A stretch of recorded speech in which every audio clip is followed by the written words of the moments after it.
Ayo, what's up? Welcome back to sa ating channel. It's Bolts TV. Alright, so tayo nagbabalik-balik mga babayan at ngayon ay pag-usapan natin, no? Ito pong masamang balita na nangyari dito kay Senator Marcoleta, mga babayan. Ano kaya itong masamang balita na to? Okay, so yan ang ating alamin ngayon at pag-uusapan. Pero syempre, bago ang lahat, please don't forget to subscribe, like, share, at comment dyan sa comment section.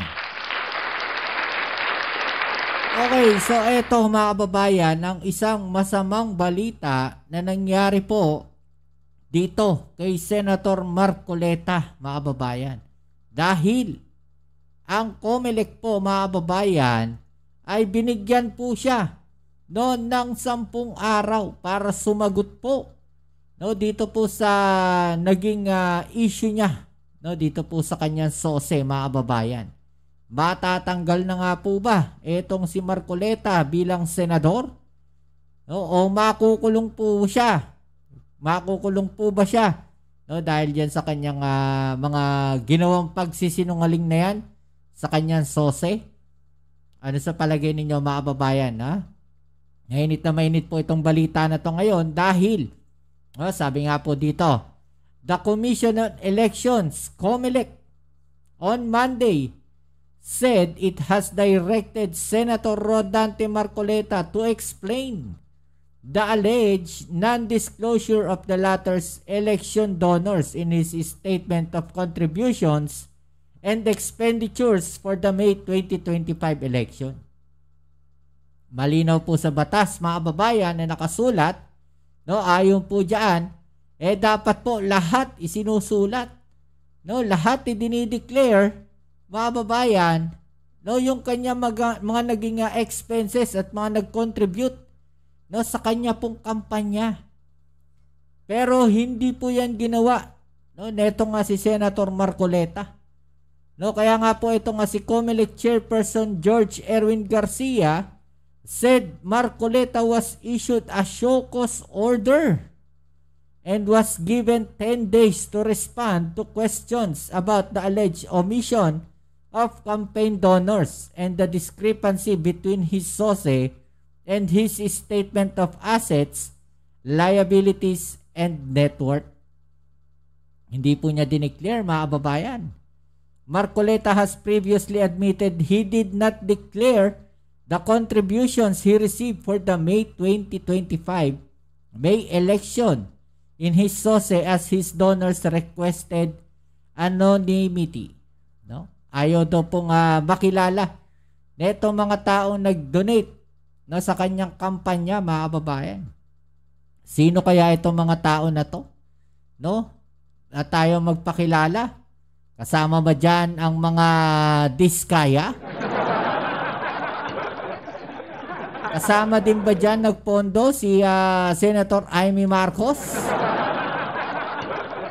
Yan po ay mga katanungan lamang natin, no? According to his SOSE, the senator spent 139.9 million for his campaign in the midterm elections, far higher than his declared SALN of about 52 million.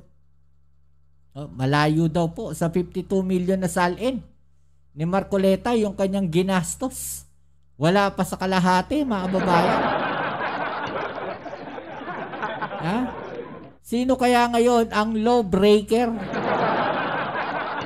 Sino ngayon ang sumisira sa batas, mga babayan? Kung itong mismong si Senator Marcoleta ay hindi nag-disclose ng kanyang SOSE. Siya mismo, mga babayan, inamin niya yan. No, kasi hindi raw po niya po pwedeng sabihin kung sino yung mga nag-donate sa kanya. Mga babayan, hindi natin po pwedeng sabihin na ganun-ganun lang eh. 'Di ba? Kasi nasa batas po 'yan. Pangalawa, galing po siyang Kongreso. Alam niya, no, yung sistema. 'Di ba? Alam niya kung ano yung dapat gawin. O bakit hindi niya ginawa? Bakit hindi niya dineclare? No? Bakit hindi niya dineclare, mga babayan? Dahil ba ayaw niya magsinungaling sa kanyang SOSE? Ayaw niyang sabihin sa SOSE na eto yung nag-donate sa akin, no, sa aking kampanya, kahit hindi, no, siguro no, okay yun, no, kay Senator Marcoleta kung ayaw niya magsinungaling doon sa part na yun, no, na ayaw niya ilagay, no, kung sino man pangalan, mga babayan, ang ilalagay niya doon na hindi talaga, no, yun na nag-donate. Ang problema, hindi niya talaga nilagay. Which is violation. Diba? Nung Friday na issue na show cause order para paliwanag niya tungkol sa discrepancy nakita sa SALN at SOSE. Yan po yung sabi, mga babayan. Paliwanag pa lang naman para masettle ang issue na yan. Dapat kasi file SOSE, dapat nakalatag lahat. Ano dahilan? Bakit di na isama ibinigay sa kandidato? Mga babayan, ito kung si Marcoleta makakalusot dito, mukhang may problema ang COMELEC. Dahil ayaw nga po natin ng korupsyon diba?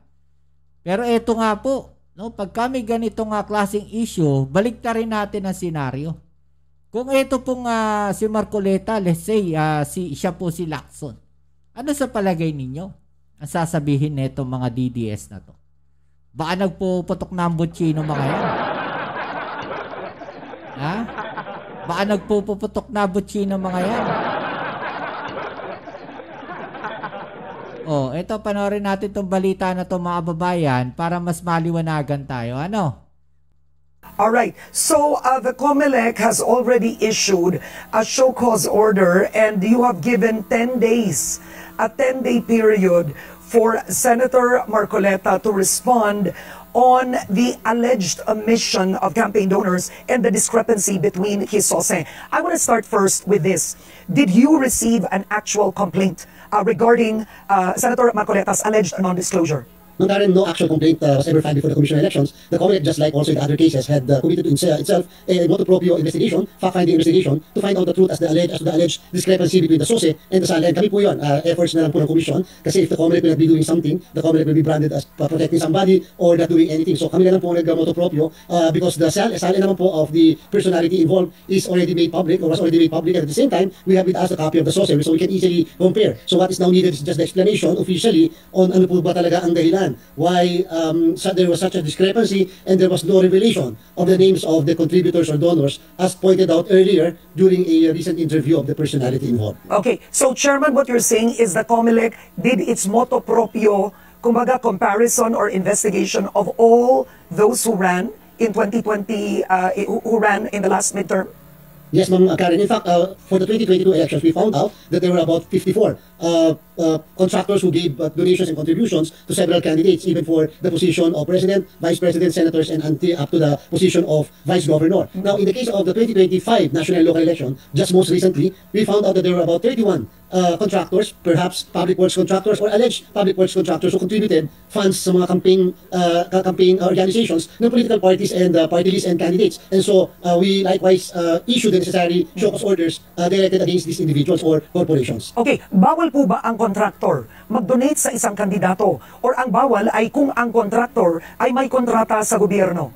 Thank you very much, Ma'am Karen, for the question. Contractor per se, we have to make a distinction. If the contractor is a private contractor, meaning ang kontrata sa private sector, we have no problem with that. But if the contractor is a public works contractor under Section 95C of the Omnibus Election Code, it's very clear that a contractor in the government, especially for public works or service contractor, cannot make a donation to a candidate, a political party, or party list. So bawal na bawal po sila. Yun ang dahilan, Ma'am Karen, the reason why before we even proceed with issuing show cause orders, we first verify with the DPWH if indeed a contractor is a public works contractor or no contract with the government whatsoever. In 2022, we found out that of the 54, meron 27 na government contractors at meron 26 na hindi naman pala private contractors. So what we did was to proceed immediately with the issuance of the show cause orders directed sa mga 27 na contractors. We are now waiting for the confirmation of the DPWH dito naman po sa 31 alleged contractors who made contribution for the 2025 national and local elections. Okay, eto muna tayo, balikan natin ang kay Senator Marcoleta. Ipaliwanag po ninyo, what records, based on your records, magkano po ang SALN ni Senator Marcoleta and yung kanyang state, yung kanyang SOSE?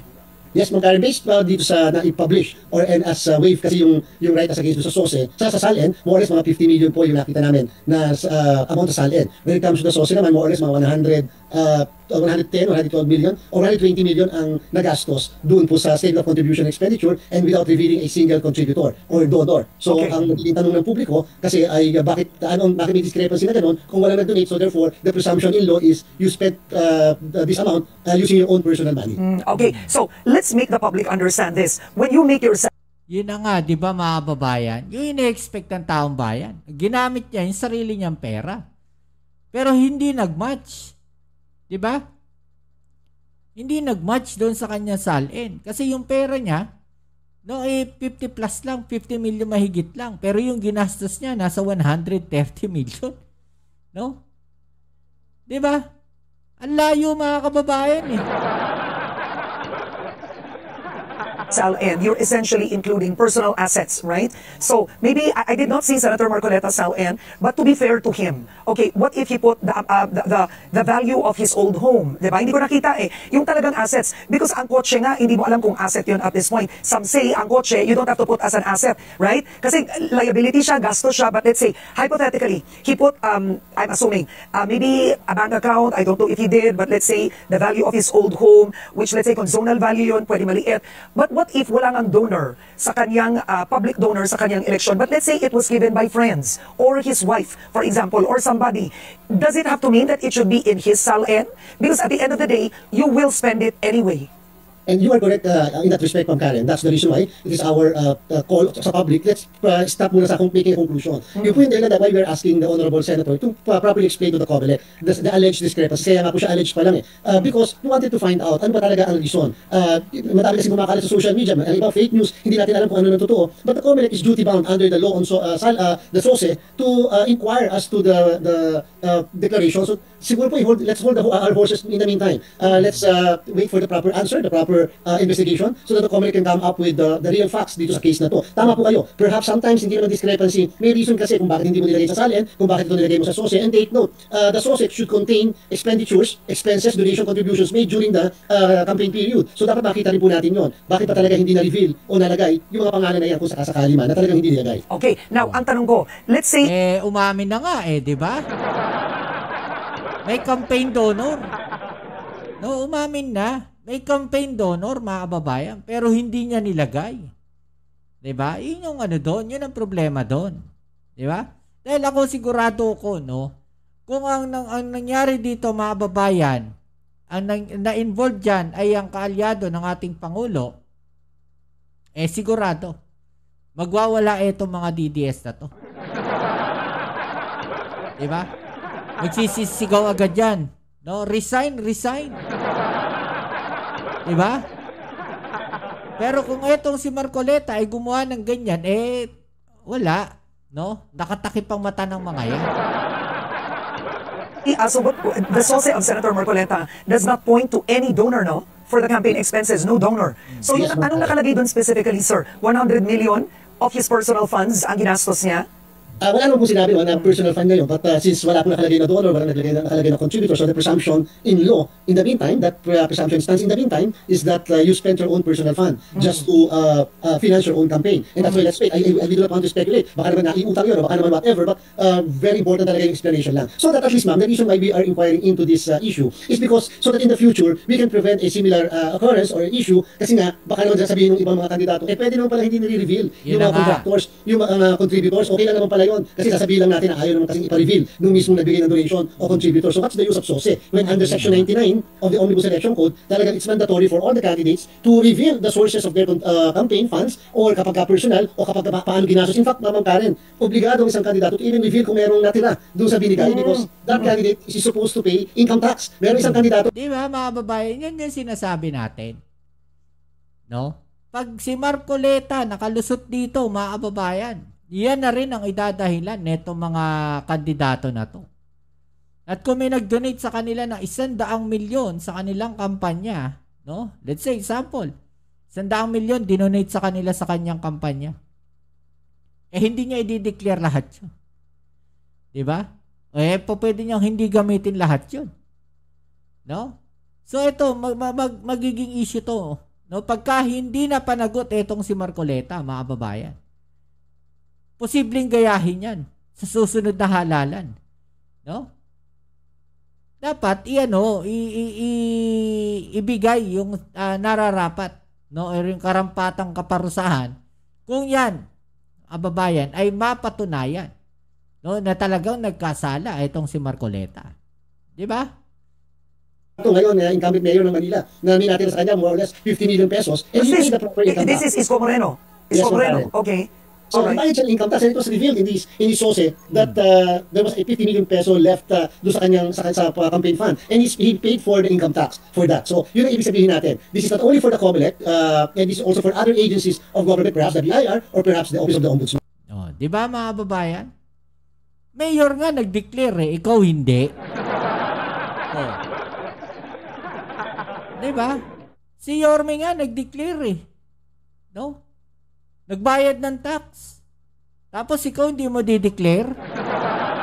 Iwas bayad tax, ganon? O sino ngayon ang tax evader? Ha? Sino ngayon ang hindi nagbabayad ng tax? Kung yan po ay totoo. No? At kung yan po ay ang isa sa mga dahilan niya, mga babayan, kasi sabi nga o kailangan mo i-declare magkano yung natira, di ba? Kailangan mo rin magbayad ng tax. No? Ngayon, kung hindi niya dineclare, mga babayan, hindi rin niya madideclare kung magkano yung natira. Diba? Hindi niya nilagay sa SOSE. So, ano yun? Umiiwas siya magbayad ng tax? Kung umiiwas siya magbayad ng tax, mga babayan, at napatunayan yan. No, taong bayan, di na rin magbabayad ng tax. Yun yung sinasabi natin. Diba? May malaking epekto yung ginawa na yan. No, neto nga si Marcoleta. Kung sakaling mapapatunayan po, no, na marami siyang batas na nilabag. Diba? Ano masasabi po ninyo dyan? No, i-comment na lang po sa ibaba yung mga opinion na ating yung pag-usapan. Right? So yan muli, maraming salamat sa lahat ng mga patuloy na kasuporta dito sa ating channel. Kita-kits tayo sa ating next video upload. Dito muli ang yung Kuya Mobs, it's Mobs TV. Peace. And how?